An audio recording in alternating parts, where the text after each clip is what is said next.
तलबाए देवबंद बल्कि सारे इलाके के लोग आया है।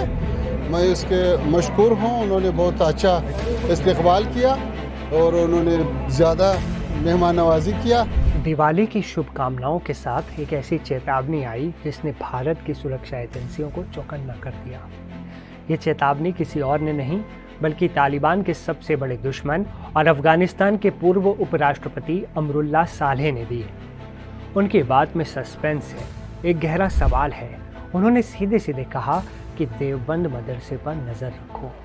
क्यों? क्या तालिबान भारत में अपने पैर जमा रहा है या ये सिर्फ साले की निराशा है? आइए जानते हैं इन सारे सवालों के जवाब। नमस्ते, मैं हूं सीम और आप देख रहे हैं एनडीटीवी इंडिया। हाल ही में अफगानिस्तान के विदेश मंत्री आमिर खान मुत्तकी भारत आए। मुत्तकी भारत के लिए एक तरह से गुडविल मैसेज लेकर आए थे, लेकिन इसी दौरान मुत्तकी चुपके से पहुंचे एक ऐसे धार्मिक केंद्र पर जिसकी जड़ें अफगानिस्तान से भी जुड़ी हैं, उत्तर प्रदेश का दारुल उलूम देवबंद मदरसा। और ठीक इसी के बाद तालिबान विरोधी अमरुल्लाह सालेह का ट्वीट आता है जिसमें वो भारत को सीधे देवबंद को लेकर सतर्क रहने की सलाह देते हैं। ये बात कई सवाल खड़े करती है। पहला सवाल, क्या सालेह भारत के सच्चे हितैषी हैं और भारत को किसी बड़े खतरे से आगाह कर रहे हैं? दूसरा सवाल, या फिर ये उनकी राजनीतिक चाल है? क्या वो नहीं चाहते कि भारत और तालिबान के संबंध अच्छे हों जिससे उन्हें राजनीतिक नुकसान हो रहा है? अब आते हैं देवबंद और अफगानिस्तान के कनेक्शन पर। देवबंद और अफगानिस्तान का कनेक्शन आज का नहीं है। देवबंदी विचारधारा सुन्नी इस्लाम के हनफी स्कूल से आती है। तालिबान के अधिकांश बड़े नेता पाकिस्तान के अकोरा खटक स्थित दारुल उलूम हक्कानिया मदरसे से पढ़े हैं और हक्कानिया मदरसे की नींव डालने वाले मौलाना अब्दुल हक ने खुद देवबंद से शिक्षा पाई थी। यानी एक तरह से देवबंद इस पूरे नेटवर्क की दादा संस्था है जिसे तालिबान में बहुत इज्जत की निगाह से देखा जाता है। अल्हम्दुलिल्लाह बहुत अच्छा सफ़र है और उलमाए देवबंद, तलबाए देवबंद बल्कि सारे इलाके के लोग आया है।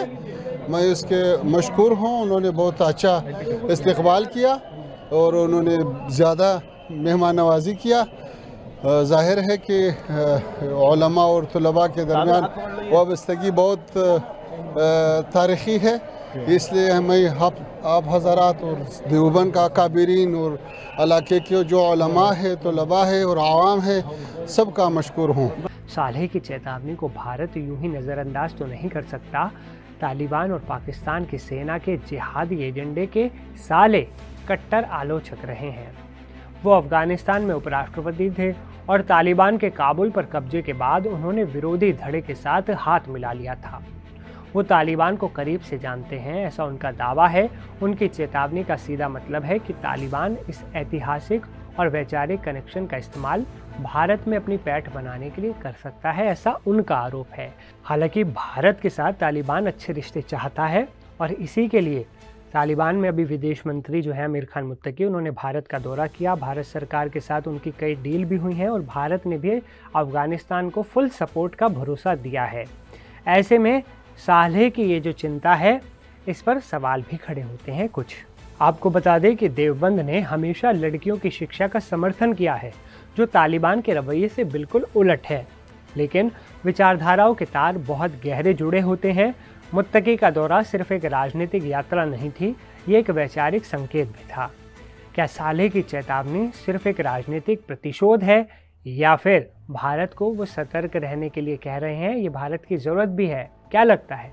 भारत को अपनी आंखें खुली रखनी होंगी और हर छोटी से छोटी गतिविधियों पर नज़र भी रखनी होगी, क्योंकि दुश्मनों का एजेंडा हमेशा छुपा हुआ होता है। लेकिन अभी तालिबान हमारा दुश्मन नहीं है। भारत के साथ वो अच्छे रिश्ते चाहता है और भारत भी अपने पड़ोसी मुल्क के साथ अच्छे रिश्ते चाहता है। ये बात भारत सरकार भी क्लियर कर चुकी है। और सबसे बड़ी बात, जिस तरह भारत पाकिस्तान में पल रहे आतंक का विरोध करता रहा है, ठीक उसी तरह अब अफगानिस्तान की मौजूदा सरकार भी पाकिस्तान में पल रहे आतंकियों के खिलाफ है और आतंकवाद का वो विरोध कर रही है। वो शांति की अपील कर रही है। वो चाहती है कि अफगानिस्तान से बाकी देश जो हैं वो अच्छे रिश्ते बनाएं, अफगानिस्तान में अच्छा निवेश आए और अफगानिस्तान की जो तालिबानी छवि बन चुकी थी वो उस छवि को साफ करना चाहती है। और इसके लिए वो काम भी कर रही है, भारत से अच्छे रिश्ते बना रही है और दुनिया से भी अपील कर रही है कि अफ़गानिस्तान के साथ आप अच्छे रिश्ते बनाइए। इसलिए साले की चेतावनी एक तरफ और भारत तालिबान के मौजूदा वक्त के जो अच्छे रिश्ते हैं वो एक तरफ, क्योंकि भारत सरकार चौकन्ना है, हमेशा किसी पर ऐसे ही भरोसा नहीं करती। भारत सरकार की नज़रें उनके हर एक कदम पर रहने वाली हैं। इसलिए भारत के लिहाज से देखा जाए तो भारत को अभी ज़्यादा चिंता करने की ज़रूरत नहीं है, लेकिन फिर भी सालेह ने भारत को अगर सतर्क रहने को कहा है तो उनको बताना चाहेंगे कि भारत हमेशा सतर्क रहता है, वो हर किसी से हमेशा चौकन्ना रहता है, क्योंकि भारत का हित, खुद का हित सर्वोपरि हमेशा रहा है। भारतीयों का हित सबसे ऊपर भारत के लिए है। अब आप हमें बताइए कि आपको क्या लगता है, साले की ये जो चेतावनी थी, ये जो उन्होंने सलाह दी, उसमें कितना दम है? क्या वाकई तालिबान ने देवबंद का दौरा करके, जो तालिबान के विदेश मंत्री आए थे उन्होंने जो देवबंद का दौरा किया, उसमें आपको क्या लगता है, क्या कोई चाल थी, या फिर वो देवबंद में जो दारुल उलूम है उसके सम्मान में वो वहाँ पहुँचे थे? अपनी राय आप हमें कमेंट में बता सकते हैं। इस वीडियो में फ़िलहाल इतना ही, लेकिन देश और दुनिया की तमाम बड़ी और अहम खबरों के लिए आप देखते रहें NDTV इंडिया।